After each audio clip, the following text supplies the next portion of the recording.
Hello, I'm Kirk Hanson, Executive Director of the Markkula Center for Applied Ethics at Santa Clara University.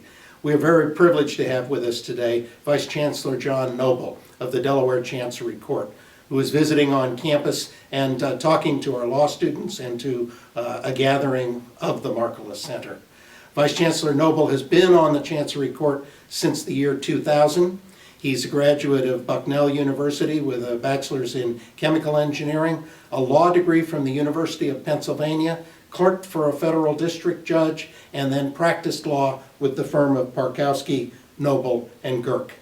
Vice Chancellor, it's wonderful to have you with us. It's a pleasure to be here. It's nice to have you in Silicon Valley. Let me ask the question many Silicon Valley companies tend to ask about corporate governance, which is, are there different standards that might apply to a small company or a more entrepreneurial company?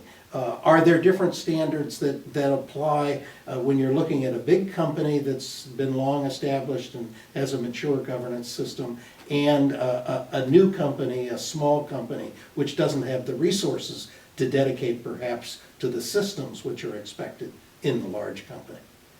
The fiduciary duties of directors are not scalable. They are unremitting. There's the duty of due care, which requires directors to act on an informed basis, using a reasonable decision-making process. There's a duty of loyalty, which requires directors to put the needs and concerns of the company and its shareholders first, above their own, above those of those who may control them, above any other force other than perhaps the positive law. But directors have to keep that in mind regardless of the size of the company. Whether one is the director of a large company or a small company, the duties are the same.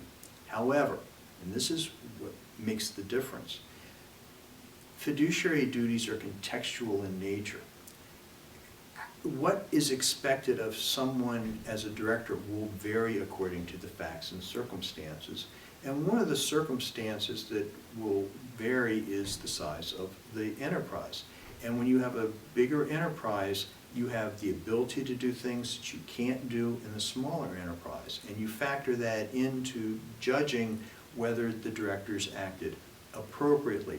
But the bottom line is there is no way to avoid the fact that our law currently expects directors to comply with those two duties, but the assessment of what they do as directors is dependent upon the circumstances in which they act. So it could be that in a very large corporation, the directors would be expected to conduct more expensive investigations, more thorough investigations of incidents which arise, and that might not be expected in a smaller organization? That's an example of something that might be appropriate, that you would not spend the money for a smaller project than you would on a bigger project.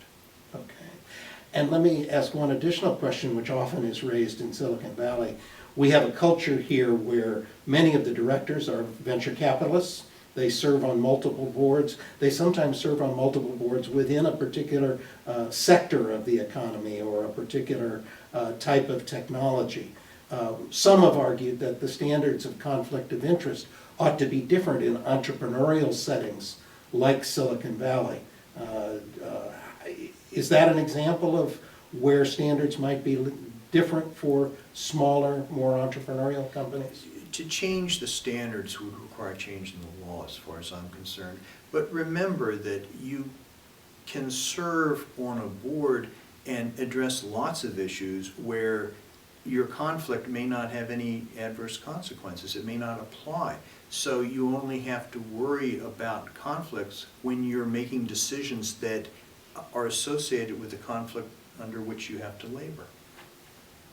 Thank you very much for visiting Silicon Valley and the Markkula Center. My pleasure.